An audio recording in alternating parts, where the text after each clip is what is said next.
Bharatiya Janata party दुनिया की सबसे बड़ी पार्टी संगठन है और मैं फख्र से कहता हूँ, गर्व से कहता हूँ कि मेरी पार्टी के पास 1 दर्जन से ज्यादा प्रत्याशी टिकट की दौड़ में थे। सभी मजबूत दावेदार थे। पार्टी और संगठन ने मुझ पर भरोसा जताया। ये मेरे लिए, मेरी पार्टी के लिए बड़े गर्व की बात है। जिस विश्वास के साथ उन्होंने मेरे सर पे जो ये पगड़ी रखी है सम्मान स्वरूप, उस पगड़ी को कभी झुकने नहीं दूंगा। और जिन अपेक्षाओं के साथ इन तीनों संस्थाओं ने मेरा समर्थन किया है, मैं 100% उनकी सभी आशाओं पर पूर्ण करूंगा। मेरा भाई सुंदरलाल को हम सपोर्ट करते हैं और ये भारी बहुमत से जीतेंगे।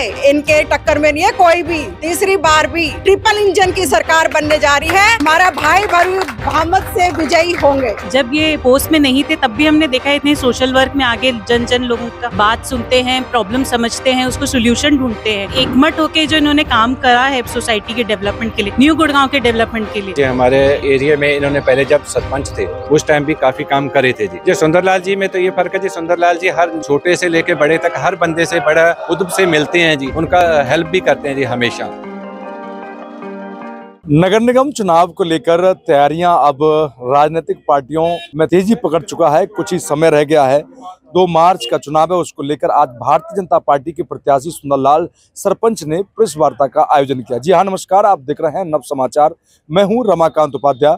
उन्होंने प्रेस कॉन्फ्रेंस में संबोधित करते हुए कहा सभी पत्रकारों को कि अब चुनाव में कम समय बचा हुआ है और तमाम दल हमें समर्थन कर रहे हैं। कई सोसाइटी हमें समर्थन कर रही हैं। कई बहुत दिन पर दिन यहाँ पर समर्थन का तांता लगा हुआ है। लोग बाग सैकड़ों की तादाद में, लोग रोज पर डे हजारों की तादाद में पहुंच रहे हैं और उन्हें समर्थन कर रहे हैं। डॉक्टर इंद्रजीत हैं, उन्होंने कोई भी भारतीय जनता पार्टी की सदस्यता नहीं ली थी, इसीलिए वो उन्हें उसका सदस्य न माना जाए। ये पत्रकार किसी ने सवाल किया था, उसी सवाल का उन्होंने खंडन करते हुए कहा कि उन्होंने कोई भी सदस्यता नहीं ली थी, इसीलिए जो भारतीय जनता पार्टी के टिकट मांगने वाले हमारे पार्टी के जो नेतागण थे, हमारे साथी थे, उन्होंने किसी ने भी इसको लेकर आवेदन नहीं किया। देखिए सुंदरलाल सरपंच ने प्रेस वार्ता के अंदर क्या कहा। 23 दिसंबर 2020 को जिस दिन नगर निगम मानेसर का नोटिफिकेशन हुआ, उस दिन हमारी सारी शक्तियां नगर निगम के अधिकारियों के पास चली गई थी। किसी के पास कोई पावर नहीं थी, हमें सबसे प्रमाणित कर सकते थे।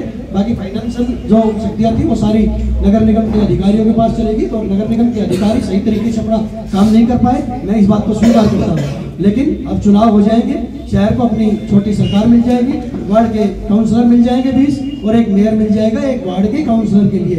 एक बहुत सीमित दायरा है और हर व्यक्ति उस तक पहुँच सकता है। और इनका मेयर तो इनके बीच में है, वो 24 घंटे पिछले 8-9 साल से इनके बीच में रहा है। तो हम ऐसा मानते हैं कि छोटे छोटे काम है, जो ये गड्ढे भरने के हैं या जो बेसहारा पशु हैं, इस तरीके की जो व्यवस्थाएं हैं, उनको हमारा प्रयास रहेगा कि प्रथम 100 दिन में और उसके बाद जो बड़े काम है 1.5 से 2 साल में। हम ऐसा मान रहे हैं नगर निगम मानेसर देश के बेहतरीन नगर निगम में से एक हो, उस दिशा में सभी मिलकर काम करेंगे और 1.5 से 2 साल में आपको मूल जो परिवर्तन नगर निगम मानेसर में देखने को मिलेगा। क्या पूरी भाजपा मानेसर में एकजुट होकर चुनाव लड़ेगी?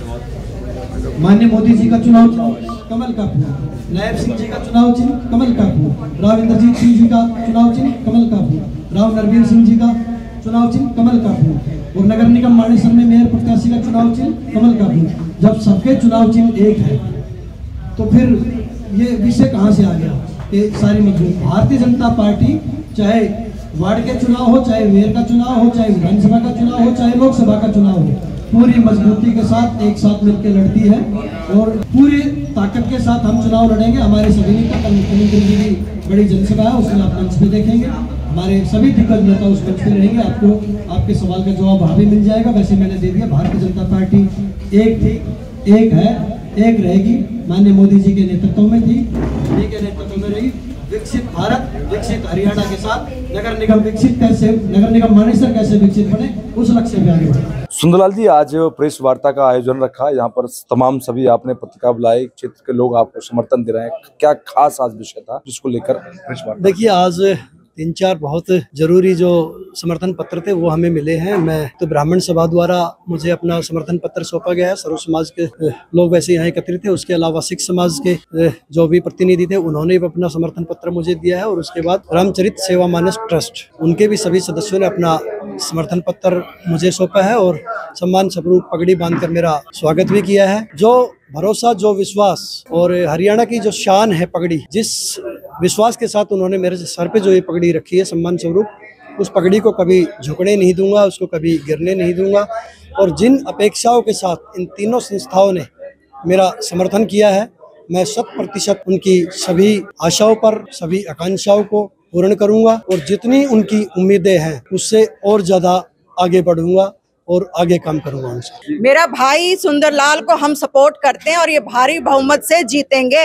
इनके टक्कर में नहीं है कोई भी, एक तरफा है बिल्कुल। तीसरी बार भी ट्रिपल इंजन की सरकार बनने जा रही है। हमारा भाई भारी बहुमत से विजयी होंगे। भानका जी कैसे देख रहे हैं कि काफी लंबे वक्त से सुंदरलाल ग्राउंड में रहते हैं, लोगों से आपसे मिलते हैं, आज आप भी समर्थन में पहुंचे हैं? जी, हमारा एसोसिएशन इनसे पिछले 7-8 वर्ष से है। जब ये पोस्ट में नहीं थे तब भी हमने देखा है इतने सोशल वर्क में आगे जन लोगों का बात सुनते हैं, प्रॉब्लम समझते हैं, उसको सोल्यूशन ढूंढते हैं। इतने एकमठ होके जो इन्होंने काम करा है सोसाइटी के डेवलपमेंट के लिए, न्यू गुड़गांव के डेवलपमेंट के लिए, मुझे लगता है हमें पूरे सबको एकजुट होकर इनको सपोर्ट करना चाहिए। ये भारी बहुमत से जीते और आगे न्यू गुड़गांव को और डेवलप कराएंगे। मेरा नाम राकेश वत्स है, गुरुग्राम से WBF का मैं प्रेसिडेंट हूँ। हमारे चेयरमैन साहब ने हमें भेजा, शशिकांत जी ने। हम पूरा ब्राह्मण समाज भाई साहब मेयर का समर्थन करते हैं। यादवजी सिंह, आज आप सुंदरलाल सरपंच भारतीय जनता पार्टी उम्मीदवार हैं मेयर के और मानेसर से, कैसे देख रहे हैं कि आप आज समर्थन देने के लिए उन्हें पहुंचे हैं? हमारा जी समर्थन देने इसलिए पहुंचे हैं कि जी हमारे, क्योंकि एरिया में इन्होंने पहले जब सरपंच थे उस टाइम भी काफ़ी काम करे थे जी। अगर उस टाइम भी जैसे सोसाइटियों में हम, क्योंकि एरिया काफ़ी बड़ा एरिया है, यहाँ अलग अलग सोसाइटियों में हमारे सिख कम्युनिटियाँ बंटे हुए थे जी, जैसे अलग अलग रहते हैं जी। हर सोसाइटी में कम से कम 15-20 फैमिलियाँ हर सोसाइटी में होती हैं जी। उनको जब भी कोई प्रॉब्लम आती थी तो वो सिर्फ डायरेक्ट सुंदरलाल जी के पास ही जाते थे। सुंदरलाल जी भी उनकी बात बेझिझक सुनते थे और उनका निवारण भी बहुत जल्दी कर देते थे। उनका हमेशा सही बात के लिए हमेशा हर बंदे का सपोर्ट करते थे। वैसे प्रत्याशी तो बहुत है और सभी लोग ये दावा ठोक रहे हैं कि हम धरातल पे काम, तो क्या फर्क क्या है सुंदरलाल और उन लोगों में? जी सुंदरलाल जी में तो ये फर्क है जी, सुंदरलाल जी हर छोटे से लेके बड़े तक हर बंदे से बड़ा उद्ब से मिलते हैं जी, उनका हेल्प भी करते हैं जी हमेशा। और क्योंकि पिछले 12 साल से तो मैं इधर रह रहा हूँ इस एरिया में जी। मैप्सको कासाबेला में 2016 में शिफ्ट हो गया था, उससे पहले भी जाना आना रहता था। समुदाय के लोग कितने लोग रहते होंगे इस पूरे मानेसर में? मानेसर में करीबन 1500-2000 के आसपास फैमिलियां होंगी जी पूरे एरिया में, सारी सोसाइटियां मिला के। तो आपको लग रहा है कि सब भाजपा को वोट करेंगे? क्योंकि पंजाब में तो आप भाजपा को हरा देते। नहीं जी, वहाँ के जो जमीनी स्तर पे कुछ कंडीशनें अलग हो जाती हैं जी। ऐसा नहीं है कि वहाँ पे भी हराते हैं, वहाँ पे भी बहुत समर्थन करते हैं जी, ऐसा नहीं है। वहाँ भी आप वोट परसेंटेज देखो तो भाजपा की कोई कम नहीं हुई, आप उस हिसाब से देखो, बाकियों से भी अच्छा प्रदर्शन कर रहे हैं। तो यहाँ आप सब एक हैं इस बार? सब एक हैं जी हम लोग।